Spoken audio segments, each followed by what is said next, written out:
So for this week, for our little chat today, when I told Nancy what I had in mind, she was skeptical, at least. But God bless her for letting me do my thing.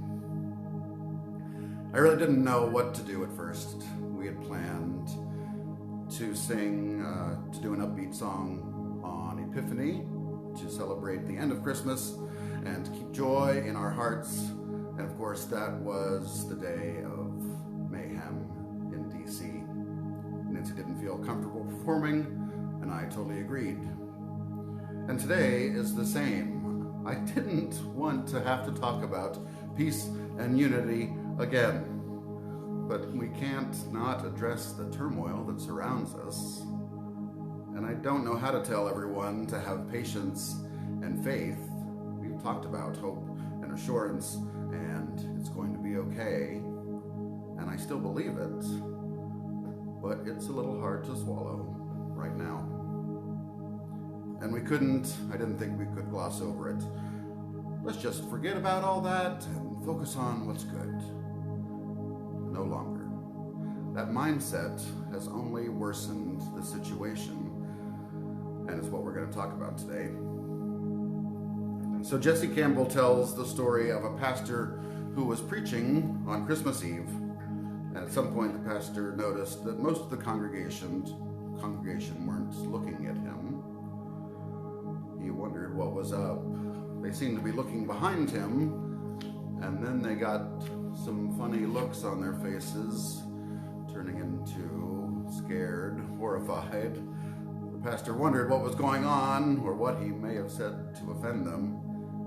It turns out they were looking at a candelabra behind the pastor, one that was placed very close to a banner or fabric backdrop being used in the service. And of course, only a few minutes after that it happened, the fabric blew into the candle and caught on fire. And then all the running and shouting and fire extinguishing ensued. It was a small fire, and everyone was fine. But it's a perfect example for our times. A lot of people saw what was happening.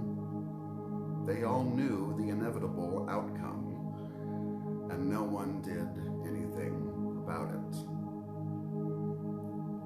The congregation is representative of most of us. Our default is to keep quiet, keep our heads down, let's not make any waves.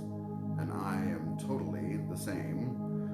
I have seen shouting matches erupt between friends, seen small acts of injustice occur, and I sat quietly by until it blew over. I thought perhaps that maybe I didn't speak forcefully in some of my earlier messages. Maybe I should have, but I worry that I don't want to get too heavy. So even yesterday as I wrote this, I thought maybe I shouldn't delve into all of this. But no more. So back to the congregation on Christmas Eve. No one wanted to be the person that jumped up and interrupted the pastor. It may look silly to run up there. They don't want to draw attention away from the sermon. It'll be fine. Maybe. Or someone surely sees it. They'll take care of it. Maybe. Today we look at Proverbs. And on a side note, I'm always amazed, and I know I shouldn't be, at how perfectly the ancient words describe our current society and inform us how to respond. From Proverbs 24:10 through 12, if you fall to pieces in a crisis, there wasn't much to you in the first place. Rescue the perishing. Don't hesitate to step in and help. If you say, hey, that's none of my business, will that get you off the hook? Someone is watching you closely, someone not impressed with weak excuses. Ignorance is not a defense. God knows our hearts. We are called to act. God expects us to look after all of his creation. And none of what I'm saying is contradicting anything we've said before or anything that Jesus taught. Love your neighbor, yes. Love your enemy, tougher, but yes, I get it. We're not saying otherwise. Pray for those who persecute you. Bless those who hurt you. Do good for people who hate you. Yeah, very difficult, but the message is clear and rational. We know where Jesus is coming from. We will do our best. But, and this may be the difficult part for some Christians to grasp, we are not called to tolerate everything.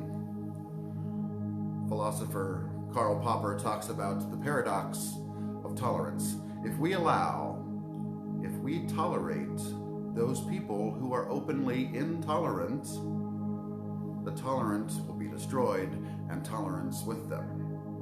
If we allow white supremacists to have a voice, if we allow law and order followers to form mobs, we are leading to our own destruction.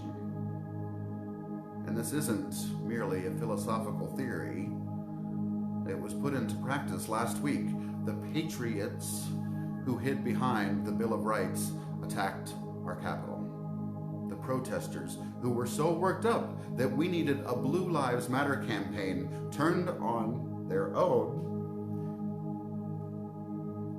killing a peace officer in the melee.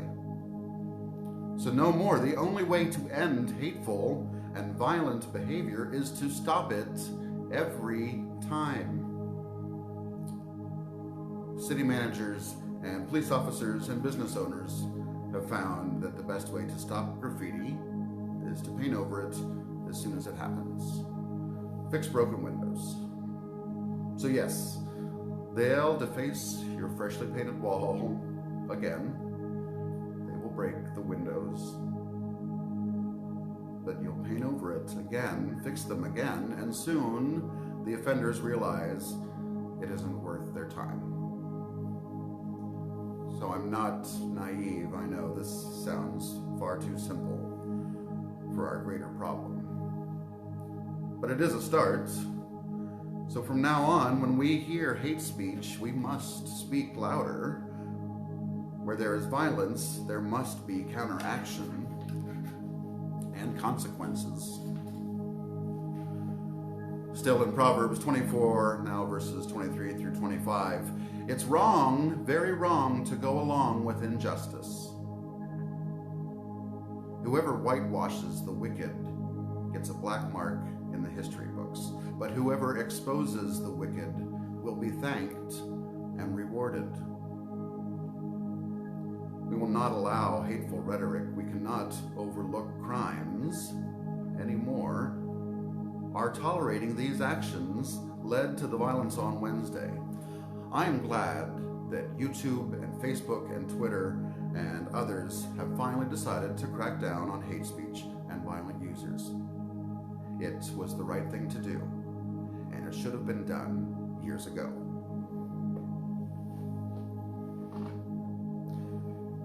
Republican congressional members are now finally condemning the president's actions. Wow, that would have been very brave and wise if they had done it when the lies started.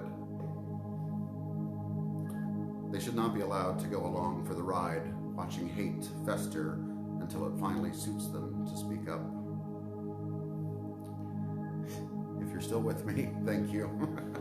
I know this is heavy, and I know I am preaching to the choir. But I do believe we can make a difference in the future. So now, in closing, I'm not advocating for violence by any means. When I say take action, I don't mean to insert yourself into a dangerous situation. You're all smarter than that. We've talked about God being judge. We've also talked about our responsibilities.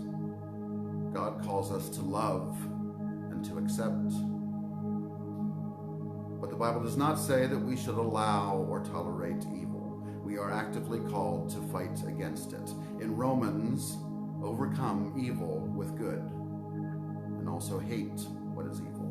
In Ephesians, take your stand against the devil's schemes. And from Proverbs, again, to fear the Lord is to hate evil. God hates pride and arrogance, evil behavior, and perverse speech.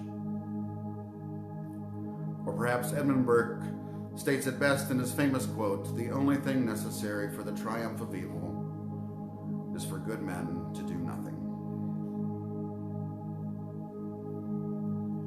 It's hard to find an uplifting takeaway, and I've said that our crazy year and the terrible events were a wake-up call. But everyone knows we have to hit rock bottom first. I hope Wednesday was it. I do have faith.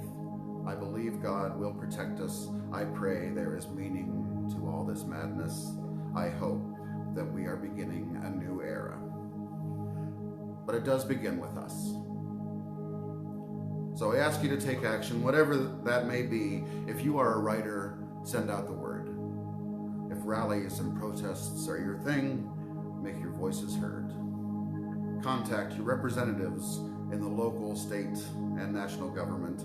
Love what is good, hate what is evil, end hate speech as soon as you hear it. If you happen to have friends or social media contacts who spread hate and divisiveness, remove those people from your life. Or try to talk to them. I don't know. It's rough. And so in Proverbs 29, we hear examples to give us hope that the wicked will be punished, the cooler heads will prevail, that love and wisdom will reign. For people who hate discipline and only get more stubborn, there'll come a day when life tumbles in and they break. And by then, it'll be too late to help them. When good people run things, everyone is glad. But when the ruler is bad, everyone groans. A leader of good judgment gives stability. An exploiting leader leaves a trail of waste. Evil people fall into their own traps. Good people run the other way, glad to escape. The good-hearted understand what it's like to be poor. The hard-hearted haven't the faintest idea. A gang of cynics can upset a whole city. A group of sages can calm everyone down. Leadership gains authority and respect when the voiceless poor are treated fairly. When degenerates take charge, crime runs wild. But the righteous will eventually observe their collapse. Good people can't stand the sight of deliberate evil.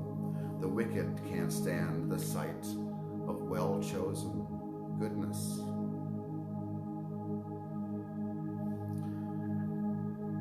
So I thank you for listening, for putting up with me. We will return next week for sure with some music. Maybe even earlier than that. We'll post something through the week.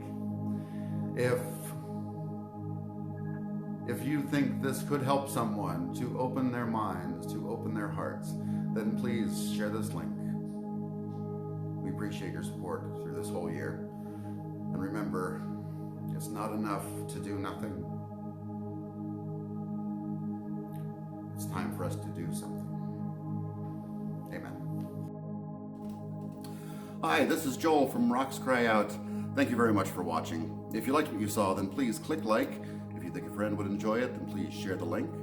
Follow us on Facebook and Twitter. Subscribe to us on YouTube. And if you already do all those things, then thank you very much. As always, if you have an idea for a sermon topic, a favorite song you want to hear, a prayer request, or if you just want to say hello, then drop us a line in the comments below. Have a blessed day.